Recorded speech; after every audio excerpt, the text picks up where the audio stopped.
warahmatullahi wabarakatuh. Pada hari ini Rabu 6 Maret 2024, sidang perkara perdata dengan nomor registrasi nomor 1 garis miring PDT titik G garis miring 2024 garis miring PNPGP akan segera dimulai. Majelis Hakim akan memasuki ruang sidang. Hadirin dimohon berdiri.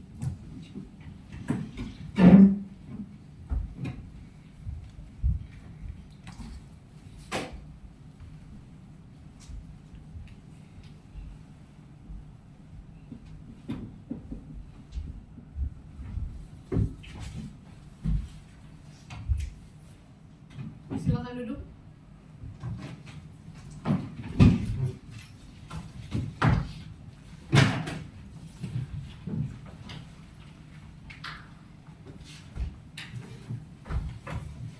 Assalamualaikum warahmatullahi wabarakatuh. Salam sejahtera bagi kita semua. Hari ini, hari Rabu tanggal 6 Maret 2024, dengan sidang perkara nomor 1 garing PDT titik G garing 2024 garing PM PGP akan segera dimulai. Sidang perkara perbuatan melawan hukum antara Muhammad Fahri sebagai penggugat melawan Dwi Fadilah sebagai tergugat dinyatakan dibuka dan terbuka untuk umum.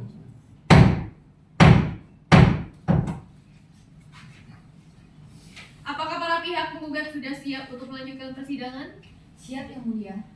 Baik. Apakah pihak tergugat sudah siap untuk melanjutkan persidangan? Siap, Yang Mulia. Oke. Sidang ketiga dengan agenda pembacaan surat jawaban tergugat bisa dilanjutkan sekarang. Bagaimana pihak tergugat? Apakah sudah siap dengan jawabannya? Terima kasih, Yang Mulia.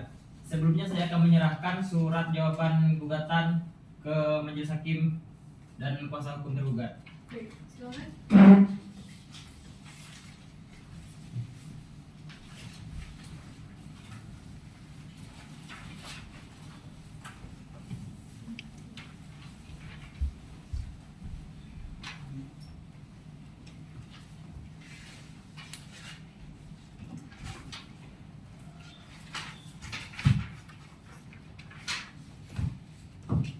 Sebelumnya terima kasih atas kesempatannya. Dengan ini saya akan membacakan eksepsi dan jawaban kami. Pangkal Pinang, 6 Maret 2024. Perihal jawaban eksepsi dan rekonvensi tergugat. Perkara 01 garing PDT titik G garing 2024 garing PNPGP. Muhammad Fahri sebagai penggugat dalam konvensi garing tergugat dalam rekonvensi melawan Fadil sebagai tergugat dalam konvensi garing penggugat dalam rekonvensi. Kepada yang terhormat Majelis Hakim yang memeriksa dan mengadili perkara nomor 1 garing PDT titik G garing 2024 garing PNPGP pada Pengadilan Negeri Pangkal Pinang di Bangka. Dengan hormat kami yang bertentangan di bawah ini, nama Dwi Fadilah, jenis kelamin laki-laki, agama Islam, umur 26 tahun, pekerjaan buruh harian, alamat Jalan Teluk Bayur dalam RT 9 RW 3 Kelurahan Pasir Putih Kecamatan Bukit Intan Kota Pangkal Pinang Provinsi Kepulauan Bangka Belitung. Bersama ini kami sampaikan jawaban dalam atas gugatan yang diajukan pada tanggal 28 Februari 2024 berikut. Dalam konvensi, eksepsi, gugatan penggugat tidak jelas, kabur serta tidak tertentu. Yang satu, bahwa penggugat dalam surat gugatannya halaman 2 nomor 1 yang pada pokoknya telah mendalilkan memiliki 2 bidang tanah berdasarkan sertifikat hak guna bangunan nomor 102 garing surat ukur nomor 221 garing PS titik putih garing 2003 luas 1600 meter persegi dan sertifikat hak guna bangunan nomor 100 garing surat ukur nomor 219 garing PS titik putih garing 2003 luas 1632 meter persegi yang dulunya terletak di Kelurahan Pasir Putih Kecamatan Rangkui Pangkal Pinang. Di dalam surat gugatannya, penggugat tidak menjelaskan letak kedudukan pasti objek tanah semisal menyebutkan nama jalan atau lainnya. Penggugat menerangkan objek tanahnya sewaktu dulu. Padahal secara administratif berdasarkan peraturan daerah Kota Pangkal Pinang nomor 1 tahun 2012, wilayah Kota Pangkal Pinang telah mengalami perubahan letak wilayah pemerintahan semisal perubahan kecamatan dan kelurahannya, sehingga letak kedudukannya objek tanah sengketa yang diklaim penggugat tidak jelas. Yang kedua, bahwa di dalam surat gugatannya tanah sengketa yang diklaim pemilik penggugat itu tidak dicantumkan batas-batas tanahnya, seperti batas sebelah utara, timur, selatan, barat, dan juga tidak menjelaskan adanya patok atau tanda batas tanah sebagai bentuk penguasa fisik di atas tanah yang diakui miliknya. sehingga secara fisik keberadaan letak tanah tidak jelas dan gugatan perkara akuo tidak jelas. Wajibnya mencantumkan batas-batas tanah di dalam gugatan adalah untuk terangnya suatu perkara tanah. Hal ini sebagaimana putusan Mahkamah Agung Republik Indonesia, yaitu Putusan Mahkamah Agung Republik Indonesia nomor 565K/SIP/1973 tanggal 21 Agustus 1974 yang menyatakan kalau objek gugatan tidak jelas, maka gugatan tidak dapat diterima. Putusan Mahkamah Agung Republik Indonesia nomor 565-SIP/1973 tanggal 21 Agustus 1974 dalam perkara Naji lawan Yanda Jowini Said bin Salam. Gubernur Kepala Daerah khusus daerah Ibu Kota Jakarta Raya, Jabatan Pekerjaan Umum yang menyatakan apabila gugatan tidak jelas, maka gugatan tidak dapat diterima. Oleh karena para penggugat tidak dapat menyebutkan ukuran panjang tanah pada batas tanahnya, maka sudah beralasan dan berdasarkan hukum gugatan penggugat dinyatakan tidak dapat diterima. Putusan Mahkamah Agung RI tanggal 17 April 1975 nomor 1199K/SIP/1975 yang menyatakan karena dalam gugatan tidak jelas letak dan batas-batas tanah sengketa, gugatan tidak dapat diterima. Oleh karena itu gugatan penggugat tidak dapat diterima. Nomor 3, berdasarkan keputusan Mahkamah Agung tersebut sudah menjadi keputusan yang konsisten bahwasanya dalam suatu perkara menyangkut objek tanah kepastian ukuran, luas dan batas tanah adalah keharusan formal dan material yang harus dipenuhi untuk tuntas dan terangnya penyelesaian suatu perkara. Sedangkan pada gugatan perkara akuo, penggugat tidak menyebutkan dengan jelas dan tegas ukuran panjang dan batas-batas tanah sengketa, sehingga gugatan penggugat harusnya tidak diterima. Yang keempat, bahwa surat gugatan penggugat yang diterima tergugat terdapat sebagian tulisan yang tidak terbaca seperti halaman 2, 4, 5, 6, 7, 8, dan 11. Sehingga penggugat menilai gugatannya tidak jelas, maka tidak ada hak jawab dan harus dianggap tidak ada. Dan penggugat harus mengulangi gugatannya. Yang kelima, bahwa surat gugatan penggugat dibuat menyalahi ketentuan yang berlaku, yaitu tidak dibubuhi materai. Padahal ketentuan hukum mengenai surat gugatan wajib bermaterai diatur berdasarkan pasal 1 ayat 1 huruf A Undang-Undang Nomor 13 Tahun 1985 tentang bea materai. Berbunyi, dokumen adalah kertas yang berisikan tulisan yang mengandung arti dan maksud tentang perbuatan, keadaan, atau kenyataan bagi seseorang dan atau pihak-pihak yang berkepentingan. Dengan demikian, jika dikaitkan dengan suatu surat gugatan, maka termasuklah sebagai dokumen sebagaimana dimaksud pada ketentuan ini, sehingga dengan tidak dibubuhinya materai pada surat gugatan penggugat berakibat gugatan penggugat cacat hukum secara formil. Poin kedua, gugatan penggugat kurang pihak. 1. Bahwa penggugat dalam surat gugatannya halaman 2 nomor 1 yang pada pokoknya telah mendalilkan memiliki 2 bidang tanah berdasarkan sertifikat hak guna bangunan nomor 102 garing surat ukur nomor 221-PS_putih-2003 luas 1600 meter persegi dan sertifikat hak guna bangunan nomor 100 garing surat ukur nomor 219-PS_putih-2003 luas 1632 meter persegi yang dulunya terletak di Kelurahan Pasir Putih, Kecamatan Rangkui, Pangkal Pinang. Terhadap dalil penggugat tersebut, oleh karena penggugat mendalilkan memiliki 2 bidang tanah berdasarkan sertifikat yang mana sertifikat adalah dokumen yang dikeluarkan oleh Badan Pertahanan Nasional (BPN) Kota Pangkal Pinang, maka penggugat harus menarik Badan Pertahanan Nasional Kota Pangkal Pinang sebagai pihak dalam perkara akuo untuk membuktikan dalil-dalilnya. Dan tidak ditariknya Badan Pertahanan Nasional (BPN) ke Kota Pangkal Pinang sebagai pihak dalam perkara akuo menimbulkan akibat hukum gugatan dianggap tidak memenuhi syarat formil. Dan gugatan dikualifikasi mengandung cacat formil. Yang kedua, bahwa penggugat hanya menggugat tergugat saja. Padahal selain tergugat masih ada pihak lain yang menguasai bagian lain objek sengketa, yaitu ada Supardi, Edi Handoko, Fitrianti, Bong Kimsan, Nasir Truli, Warno, Umar Saputra, Dewi Ismawati, dan lain-lain. Penggugat tidak menarik 10 pihak lain yang disebutkan di atas, padahal mereka semua juga menguasai dan mengusahakan bagian tanah sengketa. Tidak ditariknya 10 pihak tersebut menimbulkan akibat hukum, yaitu gugatan tidak dianggap memenuhi syarat formil. Dan gugatan dikualifikasi mengandung cacat formil.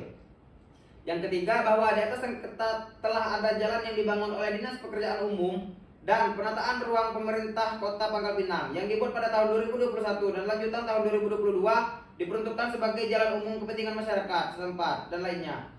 sehingga Dinas Pekerjaan Umum dan Penataan Ruang Pemerintah Kota Pangkal Pinang harus ditarik sebagai pihak dalam perkara aku karena tanah yang dikuasai tergugat dan para tergugat lainnya berbatasan langsung dengan jalan tersebut. Jalan umum tersebut merupakan aset yang dimiliki oleh pemerintah Kota Pangkal Pinang yang juga berada di atas tanah sengketa. Yang keempat, bahwa penggugat dalam surat gugatannya halaman 4 nomor 10 menyebutkan bahwa setelah bangunan rumah selesai dibangun, tergugat pernah 2 kali mendatangi kantor kelurahan Pasir Putih untuk meminta agar pihak kelurahan menerbitkan surat tanah atas nama tergugat. Namun pihak kelurahan Pasir Putih menolak dan tidak bersedia untuk menerbitkan dengan alasan bahwa bangunan yang dibangun oleh para tergugat berada di atas lahan milik penggugat. Dan dalam surat gugatannya halaman 6 nomor 20 yang pada pokoknya penggugat menuduh para tergugat telah melakukan penambangan ilegal di atas lahan milik penggugat. Atas dalil penggugat itu dikarenakan penggugat telah menyatakan suatu perbuatan hukum dan suatu pernyataan yang mengatasnamakan Kelurahan Pasir Putih dalam perkara aku, maka penggugat harus menarik pihak Kelurahan Pasir Putih sebagai pihak dalam perkara aku untuk membuktikan dalil-dalilnya. Dan dengan tidak ditariknya pihak Kelurahan Pasir Putih sebagai pihak dalam perkara aku menimbulkan akibat hukum gugatan penggugat tidak memenuhi syarat formil dan gugatan penggugat dikualifikasikan mengandung cacat formil. Yang kelima, bahwa sesuai dengan hukum acara gugatan, penggugat yang tidak lengkap atau tidak sempurna karena kurang pihak dapat dinyatakan tidak dapat diterima.